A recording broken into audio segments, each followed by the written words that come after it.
भी नजर आते हैं जो कि कलरफुल और ग्लैमरस थे। फिशेस के बहुत से झुंड लाखों करोड़ों की तादाद में मौजूद होकर ओशन के अंदर गेम्स खेल रहे थे। ड्रैगन्स जैसे दिखने वाले एलियंस पास से गुजरते हुए इतने डरावने लग रहे थे कि किसी का भी घबरा जाए। लकीली क्रिस्टल पैलेस को डिस्ट्रॉय नहीं किया जा सकता था, नहीं तो अगर कोई एलियन उस क्रिस्टल पैलेस को हिट कर देता तो उस क्रिस्टल पैलेस को बर्बाद होते समय नहीं लगता। और फिर बूम बूम, दो सिरों वाला एक टर्टल जो देखने में किसी पहाड़ के जैसा दिखाई दे रहा था, उसने कई बार क्रिस्टल पैलेस को हिट किया, लेकिन जब वो उस क्रिस्टल पैलेस को नुकसान नहीं पहुंचा पाया तो वो चुपचाप वहां से चला गया। ओशन के अंदर जितनी तादाद में एलियंस मौजूद थे वो वीर की इमेजिनेशन के परे थी। हालांकि ये बात और थी कि वीर को ओशन के अंदर मौजूद एलियंस का स्टेटस नहीं पता था, और यही वजह थी कि वीर अपनी मर्जी से वहां पर शिकार नहीं कर सकता था। इसके अलावा वीर पहले यह भी देखना चाहता था कि इस ओशन में उसे और क्या क्या मिल सकता है। वीर नोटिस करता है कि सभी तरह के समुद्री एलियंस जो आज से पहले वीर ने कभी नहीं देखे थे, वो सब उसकी आंखों के सामने तैर रहे थे। दूर से देखने पर वीर को ऐसा लग रहा था जैसे कि समुद्र के बॉटम में एक लाल रंग की नदी बह रही हो, लेकिन फिर जब वीर उसके करीब पहुंचता है तब वो नोटिस है कि जिसे वो लाल रंग की नदी समझ रहा था वो एक्चुअल में ढेरों लाल रंग की शेल वाले प्रॉन्स हैं, जहां पर हर एक प्रॉन एक मोटरसाइकिल जितना मोटा था और वो आपस में इस तरह से फॉर्मुलेटेड थे कि वो देखने में लाल रंग की नदी के जैसे लग रहे थे। इस समय वो समुद्र तल में ग्रो हो रहे सी वीड्स के बीच में तैर रहे थे। पहली नजर में तो वीर को कहीं से भी उनका अंत नहीं दिख रहा था, और न ही वीर को यह समझ में आ रहा था कि वहां पर कितनी तादाद में प्रॉन्स मौजूद हैं। ओशन में इतना सारा खजाना देखकर वीर के मन में लालच आ रहा था, और इसीलिए वो मरमेड प्रिंसेस को क्रिस्टल पैलेस को रोकने का ऑर्डर देता है। पानी को अवॉइड करने के फंक्शन को ऑन न करके वीर एक चैनल में एंटर करता है जो देखने में स्विमिंग पूल के जैसा लग रहा था। जैसे ही एक लाल रंग की शेल वाली प्रॉन फिश वीर के बगल से होकर गुजरी, वीर तुरंत ही यिन फोर्स का इस्तेमाल करके उसके सर को हिट करता है और पलक झपकते ही उसे मार गिराता है। प्राइमरी एलियन फायर प्रॉन मारी गई। आपको कोई भी डेविल सोल हासिल नहीं हुई। 0 से 10 प्राइमरी जीन पॉइंट्स हासिल करने के लिए इसका मीट कंज्यूम करें। फायर प्रॉन नाम की उस एलियन के मरते ही वीर की पावर स्क्रीन पर ये शब्द नजर आने लगते हैं, और वीर तुरंत ही उस फायर प्रॉन को वापस लेकर उसकी शेल हटाता है, और उसकी शेल के हटते ही वीर को उस फायर प्रॉन का मीट नजर आना शुरू हो जाता है जो देखने में बिल्कुल जेली के जैसा था। वीर तुरंत ही उस मीट के पीसेस करता है और उसे क्रिस्टल पैलेस के अंदर बारबेक्यू करने के बाद उसे किसी सॉस में डिप करके खा लेता है। मुंह में बारबेक्यू किए हुए मीट का टुकड़ा रखते ही वीर को अचानक से ऐसा महसूस होता है जैसे कि वो मीट बहुत ही ज्यादा स्वीट और टेस्टी है। इस तरह के ट्रेजर्स के साथ क्या मुझे कभी भी इस बात की चिंता करने की जरूरत पड़ेगी कि आगे जाकर मेरे पास रिसोर्सेस की कमी भी हो सकती है? वीर की खुशी का इस समय कोई ठिकाना नहीं था। इसके बाद वीर मरमेड प्रिंसेस को ऑर्डर देता है कि वो क्रिस्टल पैलेस को कंट्रोल करके ओशन बॉटम में आगे बढ़ना जारी रखे, और फिर वीर के ऑर्डर को फॉलो करते हुए मरमेड प्रिंसेस सेल बोट को आगे बढ़ा देती है। जैसे जैसे सेल बोट आगे बढ़ती रहती है, वीर नोटिस करता है कि ओशन के अंदर मौजूद एलियंस लैंड पर मौजूद एलियंस के मुकाबले कहीं ज्यादा हैं। इनफैक्ट वो तो वीर की इमेजिनेशन के भी परे थे, बल्कि बहुत से एलियंस तो ऐसे भी थे जिनके बारे में आज से पहले ना तो वीर ने सुना था और ना ही उन्हें देखा था। इंसानों के पास अभी भी ओशन के अंदर एलियंस का शिकार करने की काबिलियत नहीं आई थी, और यही वजह थी कि ये पहली बार होगा जब कोई इंसान गहरे समुद्र के अंदर किसी भी तरह के एलियंस का शिकार करेगा। लेकिन क्योंकि बहुत से समुद्री एलियंस साइज में बहुत ज्यादा बड़े थे, इसीलिए वीर ने भी शिकार करने की कोई जल्दबाजी नहीं दिखाई। वीर तो इस समय मेनली पहले आसपास के रिसोर्सेस को चेक करने के लिए यहाँ पर आया था। अब अगर ऐसे में यहाँ पर उसे कोई सूटेबल एलियन मिल जाएंगे तो वीर ने सोचा था कि वो थोड़ा शिकार करे, और अगर उसे कोई सूटेबल एलियन नजर नहीं आते हैं तो भी वीर को किसी भी तरह की कोई जल्दबाजी नहीं थी। पानी के अंदर क्रिस्टल बोट की स्पीड बहुत ही ज्यादा फास्ट थी, और यही वजह थी कि बस 5-6 दिनों के अंदर ही वो सेल बोट आइस सी के एरिया से सेल करती हुई बाहर निकल गई थी। ग्रेजुअली वहां का पानी भी गुनगुना सा होना शुरू हो गया था और साथ ही साथ एलियंस की स्पीशीज भी बदल गई थीं। समुद्र के बॉटम पर वीर को कुछ नीले रंग की बॉल्स ग्लो करती हुई नजर आती हैं। हालांकि ये बात और थी कि जब वीर उन नीले रंग की बॉल्स के करीब पहुंचता है तब वो नोटिस करता है कि नीले रंग की वो बॉल्स असल में कई सारी बड़ी सी जेलीफिश हैं जो इस समय पानी में नाच रही थीं। इसके अलावा बहुत ही अलग अलग तरह के रंगों की फिशेस भी ग्रुप्स बनाकर पानी के अंदर तैर रही थीं। कुछ शेलफिश तो समुद्र के बॉटम में अपना मुंह खोले बैठी हुई थी और वीर देखता है कि उनके स्कैलप, जो कि एक्चुअल में एक बोल के साइज का था, उसके अंदर बहुत से शाइनी मोती मौजूद हैं। इंटरेस्टेड और क्यूरियस फील करता हुआ वीर तैरता हुआ क्रिस्टल पैलेस से बाहर निकलता है और उन मोतियों को पकड़ने की कोशिश करता है। हालांकि जैसे ही वीर ऐसा कुछ करने की कोशिश करता है वो स्कैलप वीर का हाथ तोड़ने की कोशिश करते हुए जल्दी से बंद हो जाता है। लकीली वीर ने अपना हाथ जल्दी से पीछे ले लिया था, नहीं तो आज उसका हाथ समझो टूट ही जाता है। अपना हाथ पीछे लेने के बाद वीर उस बंद स्कैलप को उठाता है और उसे सेल बोट के अंदर ले आता है। बोल जैसे साइज के स्कैलप को क्रिस्टल टेबल के ऊपर रखकर वीर जिन फोर्स के साथ उसे हिट करता है और वीर कैसा करते ही अचानक से उसे अपनी पावर स्क्रीन पर कुछ शब्द नजर आना शुरू हो जाते हैं। म्यूटेंट एलियन ट्रेजर स्कैलप मारा गया। आपको कोई भी डेविल सोल हासिल नहीं हुई है। 0 से 10 म्यूटेंट जीन पॉइंट्स हासिल करने के लिए इसका मीट कंज्यूम करें। उस स्कैलप को उठाते समय वीर ने कहीं से भी एक्सपेक्ट नहीं किया था कि इसके अंदर ऐसा भी कोई खजाना छुपा हुआ होगा, तो ऐसे में साफ जाहिर था कि वीर की खुशी का ठिकाना न होना तो लाजमी था।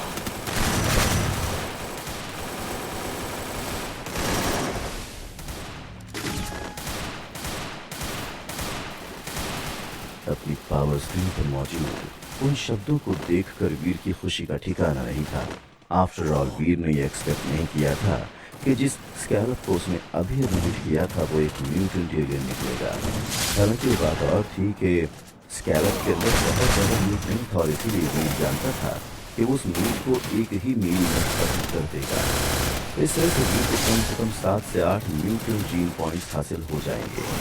स्कैलप को ओपन करने पर वीर उस स्कैलप में मौजूद मोती को बाहर निकालता है। उस स्कैलप के अंदर कुल मिलाकर 3 मोती थे, सभी राउंड शेप के और शाइनी। इस तरह के मोती पृथ्वी ग्रह पर मिलना बहुत ही ज्यादा रेयर थे। कहीं ऐसा तो नहीं कि ये भी एक गियर है? अपने हाथ में 3 मोतियों को देखकर वीर मन ही मन सोचता है। वीर इस बात के लिए श्योर नहीं था कि इन मोतियों की गिनती गियर्स के तौर पर की जा सकती है या नहीं।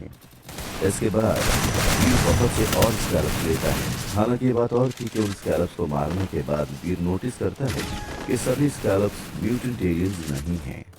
वीर के हाथों मारे गए ज्यादातर स्कैलप्स बस केवल प्राइमरी एलियन और सिल्वर मोती वाले स्कैलप्स ही म्यूटेंट एलियंस थे। वीर इस समय इस रीजन में था, उस रीजन में कम से कम 10,000 ट्रेजर स्कैलप्स मौजूद थे। खुद के खाने के लिए वीर अपने साथ कुछ 1 दर्जन के करीब स्कैलप्स ले जाता है और उसके बाद मोमेड प्रिंसेस को क्रिस्टल पैलेस को आगे ले जाने का ऑर्डर देता है। कुछ और दिनों तक ट्रैवल करने और बहुत से समुद्री एलियंस को खाने के बाद वीर के पास करीब 1 दर्जन म्यूटेंट जीन पॉइंट्स हासिल हो गए थे, जिसके बाद वीर के पास कुल मिलाकर 33 म्यूटेंट जीन पॉइंट्स हो गए थे। और आज वीर को दूर से ही ओशन की गहराई में एक बड़ा सा शहर नजर आता है, जो देखने में ऐसा लग रहा था जैसे कि समुद्र के बॉटम में कोई बड़ा सा शैतान रेंग रहा हो। एक अंडरवाटर शेल्टर। दूर से ही वीर उस बड़े से शहर पर एक नजर डालता है और मोमेंट को ऑर्डर देता है कि वो क्रिस्टल पैलेस को वापस मोह ले। जाहिर है कि फिलहाल के लिए वीर शेल्टर को अप्रोच करने की हिम्मत भी नहीं कर सकता था। शेल्टर के साइज को जज करते हुए वीर एक बात ये दावे से कह सकता था कि शेल्टर कम से कम रॉयल शेल्टर तो है ही, और उस पर से वो पानी वगैरह नहीं था। और यही वजह थी कि वीर अच्छे से जानता है कि इस समय वो किसी भी कीमत पर उस रॉयल शेल्टर को हासिल नहीं कर सकता है।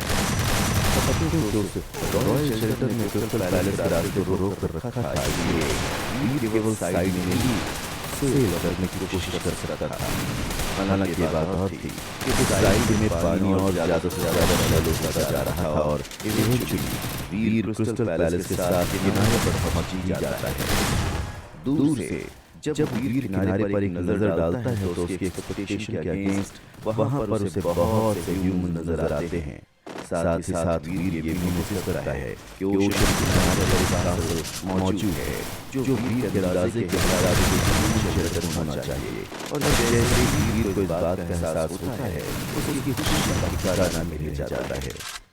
वो आइस फील्ड ओशन से घिरा हुआ था और रॉयल शेल्टर के द्वारा बाकी जगह से ब्लॉक था। इसी तरह की वहाँ की सिचुएशन हाई फील्ड लोग सीधे पर बाहर के लोगों से किसी भी तरह का कांटेक्ट नहीं कर सकते हैं। लेकिन अब क्योंकि वीर क्रिस्टल पैलेस को ट्राई कर सकता है और समुद्र के बॉर्डर से बाहर निकल सकता है, ये एक कमाल का गुरु था। अगर वीर इस गुरु को अच्छे से इस्तेमाल कर लेता है तो वो बहुत ही ज्यादा आसानी से पैसे कमा सकता है। और अपने मन में इसी ख्याल के साथ वीर समुद्र में क्रिस्टल पैलेस को पार करता है और बाहर जाने के लिए सिल्वर ईल की तरह लगता है। किनारे तक तैर के आने के बाद वीर लैंड करता है कि वो किनारे पर पहुंचकर वहां के लोगों से पूछेगा कि वो एक्चुअल में समय कहाँ पर है। हालांकि ये बात और थी कि जब वीर किनारे पर पहुंचता है तो उसे रियलाइज होता है कि वहां का नजारा वीर ने जैसा इमेजिन किया था उससे कहीं ज्यादा अलग था। वहाँ पर इतने सारे लोगों के मौजूद होने की वजह से वहाँ पर मौजूद लोग किनारे पर मौजूद शेल्टर को हासिल करने की कोशिश कर रहे थे। शेल्टर के सामने पॉक्यूपाइन जैसे बहुत से एलियन मौजूद थे जो हर तरफ से भरे हुए थे और जिन्हें तीर की तरह चलाया जा सकता था। ह्यूमंस कई बार इन पॉक्यूपाइन जैसे दिखने वाले एलियंस पर अटैक करने की कोशिश करते हैं, लेकिन हर बार ही वो लोग अपनी कोशिश में और वहाँ हो रही कांटों की बौछार को तोड़कर आगे निकलने में कामयाब हो जाते हैं। और यही वजह थी कि ह्यूमंस की कोशिश में बहुत से लोग घायल भी हो जाते हैं। इसके अलावा पॉक्यूपाइन के ग्रुप के सामने वीर को एक 9 फीट लंबा बड़ा सा शैतान नजर आता है जो एक बड़े से सुअर के ऊपर बैठा काले रंग के लोहे के आर्मर में कवर्ड अपने एक हाथ में टावर शील्ड और दूसरे हाथ में डबल एक्स लिए तेजी से इंसानों की आर्मी की तरफ बढ़ रहा था। इंसानों के बीच में ऐसा कोई भी नहीं था जो उस बड़े से शैतान को किसी भी तरह से नुकसान पहुंचा सके। एक ह्यूमन रिवॉल्वर जो दिखने में लग रहा था और जिसमें लेवल 100 से ऊपर थी, वो अपने हाथ में एक बड़ी सी ब्रॉडस्वॉर्ड लेकर उस बड़े से शैतान पर लगा था। हालांकि ये बात और थी कि उस ह्यूमन रिवॉल्वर की सभी स्ट्राइक्स को शैतान वॉरियर की टावर शील्ड लगातार ब्लॉक करती जा रही थी और बदले में उस बड़े से शैतान वॉरियर के शरीर पर एक खरोच तक नहीं आई थी। बड़े से सुअर के गुस्से में इधर उधर घूमने की वजह से कोई भी बड़े से शैतान के हाथ की डबल एक्स को रोक नहीं पा रहा। बड़े से शैतान वॉरियर और वहाँ पर देखा है बहुत ही ज्यादा सरप्राइज फील होता है। वो शेल्टर देखने में एरिस्टोक्रेट शेल्टर के साथ लग रहा था, इसलिए वीर को विश्वास था कि बड़े से शैतान वॉरियर को भी एक एरिस्टोक्रेट स्पिरिट होना चाहिए था जो कि एलियंस के बराबर ही होती। हालांकि ये बात और थी कि उस बड़े से शैतान वॉरियर के आर्मर का डिफेंस और शील्ड इतना ज्यादा अच्छा था कि एक ह्यूमन रिवॉल्वर जिसकी फिटनेस लेवल 100 से ऊपर की थी, वो बड़े से शैतान वॉरियर की शील्ड को तोड़ना तो दूर पर और ये देखकर वीर काफी ज्यादा तंग रह गया। पॉक्यूपाइन से निकल रहे कांटों के साथ साथ उस बड़े शैतान वॉरियर के वार की वजह से ह्यूमन चाहकर भी किसी भी और ना ही मौका मिल पा रहा था जिससे वो लोग उस बड़े शैतान वॉरियर के स्पिरिट स्टोन को डिस्ट्रॉय कर सकें। क्या कमाल की शील्ड स्पिरिट, इसी से मुझे बताना है। बड़े शैतान वॉरियर को देखकर वीर इस समय काफी ज्यादा मोटिवेटेड फील कर रहा था। आफ्टर ऑल वो स्पिरिट बहुत ही ज्यादा स्ट्रांग और स्टारशील्ड और आर्मर के साथ उसके पास बहुत ही कमाल का टेक्नोलॉजी था। हालांकि वो था तो बस एक एरिस्टोक्रेट स्पिरिट, लेकिन वीर ये बहुत अच्छी तरह से जानता था कि डिफेंस के मामले में स्पिरिट कहीं से भी किसी रॉयल स्पिरिट से कम नहीं है। अगर किसी भी तरह से ये स्पिरिट मेरे हाथ लग जाती है तो शील्ड के साथ एलियंस को जान से मारना और ज्यादा आसान रहेगा। तो बड़े से शैतान वॉरियर को देखकर वीर मन हो जाता है और जैसे ही वीर के मन में ये ख्याल आता है वैसे ही वो गोल्डन आर्मर को बुलाता है और भागता हुआ ओशन से बाहर निकल जाता है। ओशन से बाहर निकल कर वीर कुछ सेकंड के लिए इधर उधर देखता है और सीधा स्पिरिट शेल्टर के डायरेक्शन की तरफ चला जाता है। वीर अच्छे से जानता था कि इस स्पिरिट को मारने का कोई मतलब नहीं है, इसलिए जितना जल्दी हो सके उतना जल्दी स्पिरिट को हाथ से खत्म होगा। यूनान में सभी को काफी गहरी चोटें आई थीं और यही वजह थी कि उनमें से बहुत से लोग पीछे हटने के बारे में सोचने लगे थे। लेकिन अभी वो लोग इस बात पर सोच विचार कर ही रहे थे कि उन्हें पीछे हटना चाहिए या नहीं कि तभी अचानक सभी को एक गोल्डन इंसान बहुत ही तेज स्पीड से स्पिरिट शेल्टर की तरफ भागता हुआ नजर आता है और वो सब के सब अपनी जगह पर ज्यों के त्यों खड़े होकर देखने लगते हैं। अपनी तरफ एक गोल्डन इंसान गुस्से में उस पॉर्क्यूपाइन के ग्रुप का पारा चढ़ जाता है और वो लगातार उस गोल्डन इंसान पर कांटों की बौछार करना शुरू कर देते हैं। सभी देखते हैं कि उस गोल्डन इंसान पर उड़ते हुए कांटों की बारिश आ रही है और अपनी आंखों के सामने का ये नजारा देखकर अचानक से ही सभी नर्वस हो जाते हैं। आफ्टर ऑल सभी को उन कांटों से बहुत सी चोटें पहुंची थी और इसीलिए वो लोग ये अच्छे से जानते थे कि पॉर्क्यूपाइन्स के वो कांटे कितने ज्यादा खतरनाक और अच्छे हैं। यहाँ तक कि एक म्यूटेंट आर्मर भी पूरी तरह से उनके पेनिट्रेशन को रोक नहीं सकता है।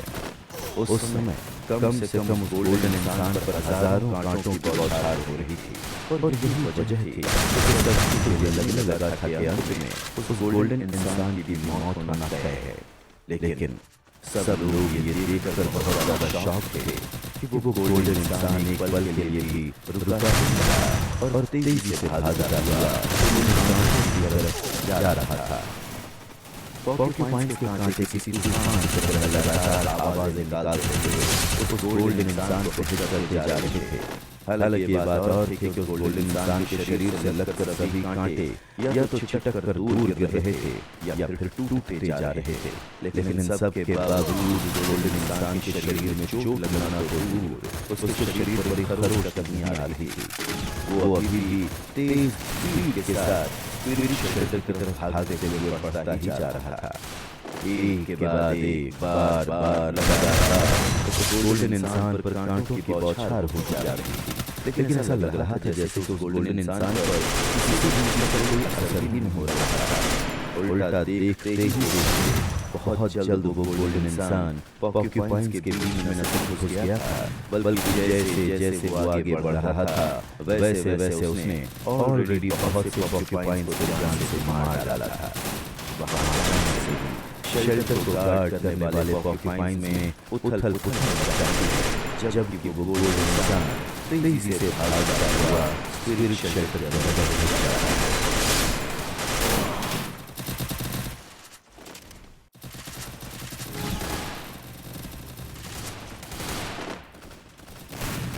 सबके देखते ही देखते वो गोल्डन इंसान तेजी से भागता हुआ स्पिरिट शेल्टर के अंदर पहुंच गया था। वहां पर सब कुछ इतना ज्यादा जल्दी हुआ कि पहले तो किसी को कुछ समझ में ही नहीं आया और जब तक सब कुछ समझ में आया तब तक वो गोल्डन इंसान शेल्टर के अंदर पहुंचकर गायब हो चुका था। तब कहीं जाकर बाहर मौजूद ह्यूमंस को रियलाइज हुआ कि एक्चुअल में वहां पर हुआ क्या है। और इधर जैसे ही वो पॉर्क्यूपाइन डिसऑर्गेनाइज हुए, ह्यूमंस ने अपनी सारी ताकत लगाकर उन सभी पर अटैक करना शुरू कर दिया था। दूसरी तरफ वो बड़ा शैतान वॉरियर भी उस गोल्डन इंसान को स्पिरिट शेल्टर के अंदर घुसता हुआ देखता है और एक इंसान को स्पिरिट शेल्टर के अंदर जाता हुआ देखकर वो दंग रह जाता है और बस अगले ही वो बड़ा शैतान वॉरियर बड़े से सुअर की सवारी करता हुआ भागते हुए शेल्टर के अंदर चला जाता है। इस तरह बड़े शैतान वॉरियर की मदद के बिना सभी डिसऑर्गेनाइज्ड पोर्क्यूपाइंस ह्यूमन आर्मी के सामने और भी ज्यादा कमजोर हो जाते हैं और उन कमजोर पोर्क्यूपाइंस का सामना करते हुए सभी पलक झपकते ही उस गोल्डन इंसान की तरह ही शेल्टर के अंदर घुस जाते हैं। हालांकि ये बात और थी कि जैसे ही वो सब शेल्टर के अंदर पहुंचते हैं, शेल्टर के अंदर का नजारा देखकर उन सभी की आंखें शौक और हैरानी के मारे खुली की खुली रह जाती हैं। शेल्टर के अंदर उन सभी को हर तरफ बस एलियंस की लाशें ही लाशें नजर आ रही थी, जबकि वो गोल्डन इंसान तेज स्पीड के साथ नॉन स्टॉप शेल्टर के अंदर और गहराई से जाता जा रहा था। यहाँ तक कि वहाँ पर मौजूद एलियंस का ग्रुप भी उस गोल्डन इंसान को रोकने में नाकाम साबित हो रहा था।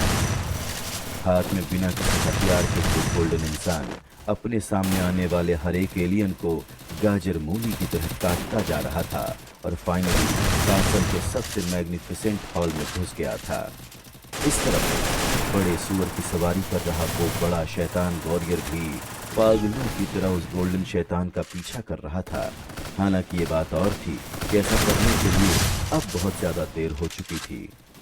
जब वो बड़ा शैतान वॉरियर हॉल में जाता है, तब वो देखता है कि वो गोल्डन इंसान ऑलरेडी अपने हाथ में चमकता हुआ एक जेम लिए बाहर आ रहा है। और फिर हाँ, जब वो स्पिरिट वॉरियर उस गोल्डन इंसान के पास आता है, तब जैसा कि ज्यादातर लोगों ने एक्सपेक्ट किया था, उसके जस्ट ऑपोजिट वो उस गोल्डन इंसान पर किसी भी तरह का सुसाइडल अटैक लॉन्च नहीं करता है, बल्कि सरप्राइजिंगली वो उस गोल्डन इंसान के सामने अपने घुटने पर बैठते हुए झुक जाता है। मैट शील्ड अपने मास्टर को प्योरेस्ट सोल देकर अपने मास्टर को सारी जिंदगी फॉलो करना चाहता है और वो कभी भी अपने मास्टर को धोखा नहीं देगा। अपनी आंखों के सामने का ये नज़ारा देखकर सभी की आंखें हैरानी और शौक के मारे खुली की खुली रह जाती हैं। आफ्टर ऑल ऐसा बहुत ही रेयर होता है जब एक स्पिरिट इस तरह से अपना सपोर्ट ऑफर करे। इसके अलावा एक स्पिरिट का सपोर्ट हासिल करने के लिए पहले एक इंसान को स्पिरिट को हराना होता है, लेकिन यहाँ पर तो वो गोल्डन इंसान उस स्पिरिट वॉरियर से लड़ा तक नहीं था और उसके बावजूद उस स्पिरिट ने ऑलरेडी अपना सपोर्ट दे दिया। ये इतना ज्यादा रेयर था कि ऐसा कुछ होने के चांसेस शायद 10,000 में एक बार होते हैं। उस गोल्डन इंसान को स्पिरिट के माथे पर स्पिरिट स्टोन रखता हुआ देखकर वहां मौजूद सभी लोग स्टोन में से निकलने वाले स्ट्रॉन्ग लाइट को देखकर ऑलमोस्ट अंधे ही हो गए थे, जिसके बाद वो स्पिरिट और स्पिरिट स्टोन दोनों ही वहां से पूरी तरह से गायब हो जाते थे। जाहिर सी बात थी कि उनके मास्टर ने उन्हें वापस ले लिया था। स्पिरिट वॉरियर के वहां से जाने के बाद शेल्टर के अंदर मौजूद एलियंस में अचानक से ही उथल पुथल मच जाती है। वो बड़ा सा सुअर जो अभी तक उस स्पिरिट की सवारी बना हुआ था, जोरों से गुर्राता हुआ सीधा उस गोल्डन इंसान पर अटैक करने के लिए आगे बढ़ने लगता है। लेकिन ये देखकर सभी बहुत ज्यादा सरप्राइज्ड हो गए थे कि अपनी तरफ उस बड़े सुअर को आता हुआ देखकर भी उस गोल्डन इंसान ने डॉज करने की कोशिश भी नहीं की थी। जैसे ही वो बड़ा सा सुअर उस गोल्डन इंसान के चेहरे के सामने आता है, गोल्डन कवच में कवर्ड उसका पंच जोरों से आकर उस बड़े से सुअर को लगता है। वहां मौजूद सभी बड़े एलियंस का सामना करते हुए, जो कि इस समय आर्मर्ड व्हीकल्स की तरह भागते हुए उस गोल्डन इंसान की तरफ आ रहे थे, वो गोल्डन इंसान बहुत ही कैजुअली अपना पंच वापस लेता है और तभी उस बड़े से सुअर की बॉडी के हर एक होल में से अचानक से ही खून निकलना शुरू हो जाता है और कुछ ही पलों में सबके देखते ही देखते वो उस गोल्डन इंसान के पैरों पर गिरकर मर भी जाता है। स्ट्रॉन्ग, ये बहुत ही ज्यादा स्ट्रॉन्ग है। अभी अभी जो हुआ उसे देखने के बाद हैरानी और शौक के मारे सभी के मुंह खुले के खुले रह गए थे। आफ्टर ऑल अभी अभी भी तो जब वो लोग बाहर एलियन से लड़ रहे थे, तब उन्होंने देखा था कि स्पिरिट वॉरियर की ये बड़ी सी सवारी असल में कितनी ज्यादा स्ट्रॉन्ग है। यहाँ तक कि 100 से ऊपर के फिटनेस लेवल वाले वॉल्वर्स भी सामने से उसका मुकाबला नहीं कर सकते थे, लेकिन उसी एलियन को इस गोल्डन इंसान ने बस एक ही बार में मार गिराया। जाहिर है कि सबका हैरान और शॉक होना तो बनता ही था। ये जरूर डॉलर ही है। डॉलर हमारे बीच नहीं है। अचानक से सभी हैरानी से कहते हैं और इस ख्याल के मन में आते ही सभी के रोंगटे खड़े हो जाते हैं। हाँ, ये गोल्डन आर्मर, ये किसी से भी ना हारने वाला एटीट्यूड, ये डॉलर के अलावा और कौन हो सकता है? यही ख्याल इस समय सबके मन में चल रहा था। डैम इट, डॉलर यहीं पर है हमारे बीच। डॉलर का तो कोई मुकाबला ही नहीं कर सकता, यहाँ तक कि मुराद ग्रह पर भी नहीं। Dollar, I love you. अब जब डॉलर यहाँ पर आ ही गया तो हमें अब कभी भी इन एलियन से डरने की जरूरत नहीं होगी। क्या कमाल का धांसू पंच मारा था डॉलर ने। हम सबका डॉलर वापस आ गया।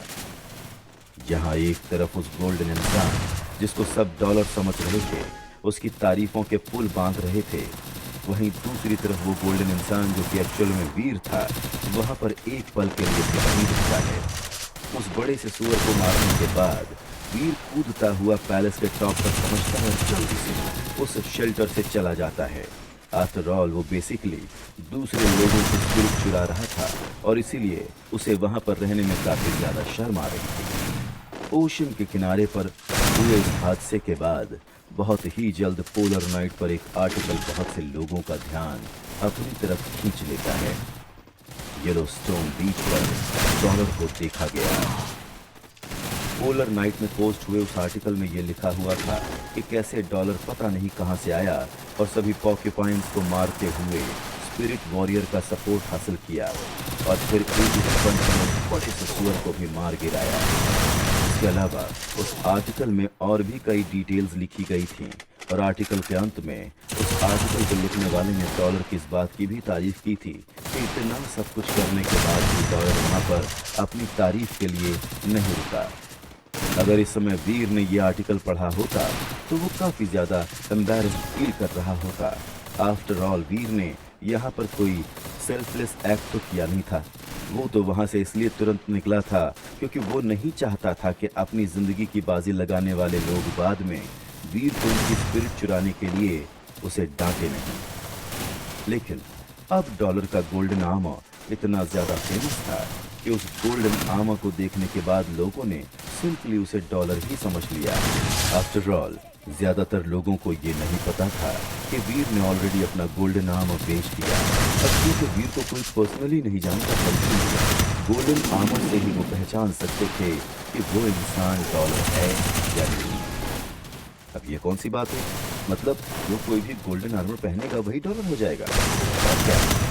अब अगर हर गोल्डन आर्मर पहनने वाला इंसान डॉलर ही होगा तो फिर तो न जाने कितने अनगिनत डॉलर हो जाएंगे। ये वाला वाकई में असली डॉलर है। उसकी एरोगेंस और स्ट्रेंथ उसके डॉलर होने का सबूत साफ दे रही थी। तुम्हें कैसे पता कि वो एरोगेंट था? मतलब वो तो आर्मर में कवर्ड था ना, उसके बावजूद तुमने पहचान लिया कि वो डॉलर है।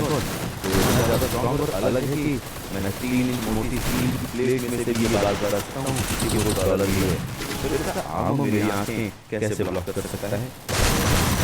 आइए, मैं था वहाँ पर, वो 100% डॉलर ही था। इतना ज्यादा स्ट्रॉन्ग, उसने एक ही पंच में उस बड़े सूअर को मार गिराया था। पर जहाँ तक मुझे पता है डॉलर ने तो बहुत पहले अपना गोल्डन आर्मर बेच दिया था। तो उस हिसाब से तुम जिससे मिले हो वो 100% डॉलर नहीं है। नहीं, वो 100% डॉलर नहीं है। वो डॉलर नहीं है। प्यार मेरी नजरों से देखा था, मुझे लगता है कि प्यार हो गया। नींद से जागो मेरी लाडो रानी, ऐसे सपने देखना अच्छी बात नहीं है। पोलर नाइट पर आर्टिकल पोस्ट होने के बाद बहुत से लोगों ने इसी बात पर डिस्कशन करना शुरू कर दिया था कि येलोस्टोन बीच पर उन्होंने जिस गोल्डन इंसान को देखा था वो वाकई में डॉलर है या नहीं। कुछ लोगों को लगता था कि वो डॉलर ही है और कुछ लोगों को लगता था कि वो डॉलर नहीं है। कोई भी साइड दूसरे साइड को अपनी बात पर भरोसा नहीं दिला पा रही थी और यही वजह थी कि बहुत जल्द पोलर नाइट का फोरम जंग के मैदान में बदल गया। जहां एक तरफ पोलर नाइट के इस फोरम में डॉलर को लेकर हीटेड कन्वर्सेशन जारी थी, वहीं दूसरी तरफ उसी समय पर क्रिस्टल पैलेस के अंदर बैठा वीर अपनी अभी हासिल हुई स्पिरिट मैड शील्ड को चेक कर रहा था। अनफॉर्चुनेटली ये एक खूबसूरत वुमन स्पिरिट नहीं है। वीर को इस समय बस एक ही बात का दुख था पहले तो वीर यही चाहता था कि वो खूबसूरत स्पिरिट्स से भरी एक गैंग बनाएगा, लेकिन फिर स्पिरिट्स इतनी ज्यादा रेयर होती हैं कि हो सकता है कि वीर को पहले कुछ मेल स्पिरिट्स को ही रिक्रूट करना पड़े। खैर, जैसा कि वीर ने एक्सपेक्ट किया था, वो वाकई में एक एरिस्टोक्रेट स्पिरिट ही था। 9 फीट से भी ज्यादा लंबा वो एरिस्टोक्रेट स्पिरिट सिर से लेकर पांव तक लोहे के आर्मर से ढका हुआ था। अपने एक हाथ में टावर शील्ड और दूसरे हाथ में डबल एक्स लिए वो स्पिरिट वॉरियर इस समय किसी एंशिएंट गॉड से कम नहीं लग रहा था। और क्योंकि इस स्पिरिट वॉरियर के नाम में ही शील्ड था, इसलिए वीर जानता था कि उसकी ये शील्ड खास तौर पर बहुत ज्यादा स्ट्रांग होगी। वीर के पंजे उस स्पिरिट वॉरियर की शील्ड पर अटैक करते हैं और उस शील्ड पर बस करीब 3 इंच गहरा मार्क ही छोड़ पाते हैं। और बात अगर डिफेंस की जाए तो उसमें भी वो वॉरियर स्पिरिट मैट शील्ड 100% एक सीक्रेट ब्लड एलियन के बराबर का ही था।